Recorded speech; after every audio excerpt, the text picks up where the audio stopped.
Hi everyone, this is Bethany, BA Teacher Girl, and I'm going to do a little video about my center prep, my center setup for reading and for math centers.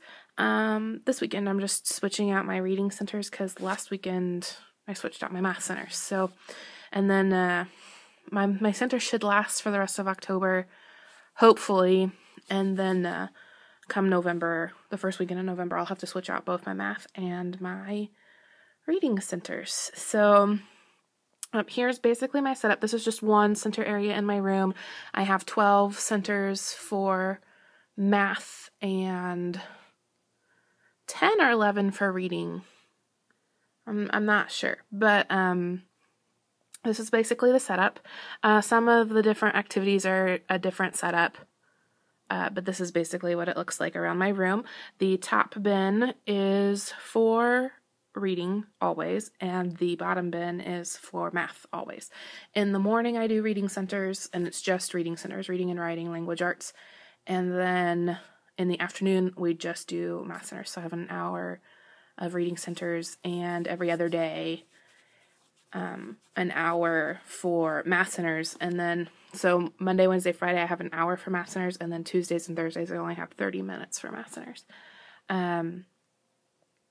But that's basically the setup. That's another math center over there, if you were wondering. So these bins are what house my centers, and I really like that because then they're permanent. Like, I don't have to move them every day.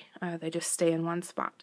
So I was going to show you what I do, and I didn't bring my tripod, so I'm sorry if the camera is shaky, but here's the math center down on the bottom, and it matches with the bottom basket, and it's the word problem center.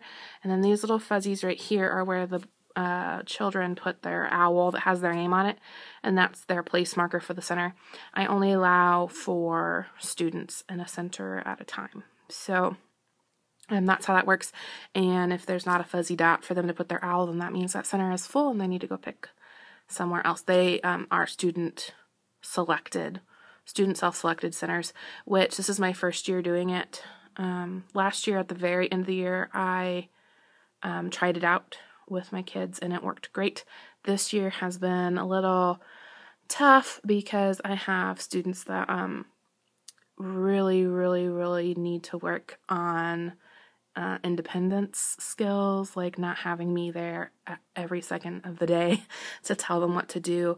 So, I mean, this has been great for them, but has definitely been tough to get them to be picking their own centers and to be reading the directions by themselves and all that stuff. And I teach 3rd grade, if you were wondering, if you didn't know. So, I mean, it's been really hard, and that's why I haven't made very many videos, because I am so busy this year, because I just have students that are very needy this year. But anyway, I'll go on ahead and show you what I do to put these reading centers in. So if you see right here, there's a spot for 4 little fuzzy dots, and I have my titles of my centers all on name tags. So, and my room is owl themed, so all my little tags have owls on them, and like there's another set of centers over there. So I'm going to put my little label on, and then these are the fuzzy dots for the kids to put their owl on. And of course, they're not, the math ones are on there because I have kids at this center, but since the reading ones will be new, I took all the owls and we'll pass them back out on Monday. And then in the tub goes a done folder. So when the students are finished with their recording sheet, they put it in this folder, and it says done in language so that I know which center it goes back in. And then my activity for this is a noun sort, a Halloween noun sort, and I did get this off of Teachers Pay Teachers. And I will tell you that you print these printed out separately, but I made them into a mat. So I cut them out and glued them on some black cardstock so that they weren't single pieces, that they were all in one thing. So there's 4 of them, since the center can have 4 students, and then that will go in there. I will also put the recording sheet in there. I haven't done my copying yet, so the recording sheet will also be in there on top of the done folder. And then I have a baggie of cards for each student. Now, if I feel like it's an activity where the students can share the cards, then I won't make sets, but since this is a sort, I made a set for each student that might be at the center. And what I did is I put some little sorting stickers on here, so this bag of cards should all have the orange dot on the back. And that's more for me when I pick up centers to sort them back out. But it's also for students, so if there's 4 kids doing the center, they don't get the cards mixed up. For this group of kids that I have this year, it's been super tough to get them to understand that, you know, the orange dots go back in the orange dot bag. Like, it has been tough, I'm not going to lie. But since I did it with my kids last year, just to try it out, the self-selected part, I know that they'll get there. I know that they can do it. It's just going to take some time. But I found that using these little bins has helped a lot just keep track of the cards instead of them just floating around in the basket. And my kids bring Ziploc bags to school as part of their school supplies, and that's how I do that. And then the label is just a name tag sticker, and I write the name of the activity, and then I put the sorting sticker on it if there needs to be a sorting sticker. So there's that. Sorry, my finger got in the way. So there's that. And then the directions, these are document frames, and they're actually supposed to stand up like this, but I flipped them over so that they sit up on the floor. And there's a reading one and a math one.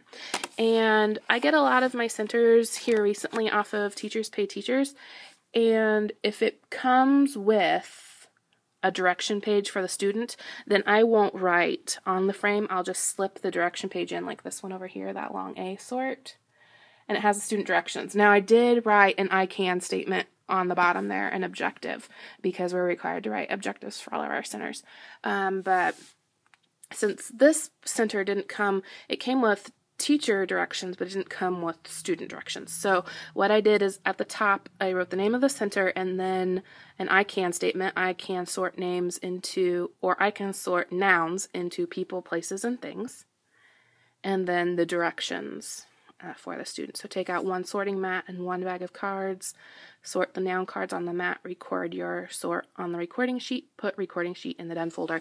And I will tell you that with this particular group of children I have, it's been tough to get them to put it in the done folder. Like, I've done a lot of monitoring and we've talked a lot about where do you put your paper when you're done, put it in the done folder, and, you know, just to get them, you can tell that these kids are the baby of the family, if that makes sense. Like, things are done for them a lot, most likely, because it just seems like they don't have very much practice in independence, doing things on their own.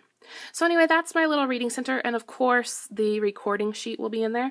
The last thing I put in is I got these little skinny school boxes at Walmart in the back to school stuff, and if you look in your clearance, you might still be able to find some if you like it.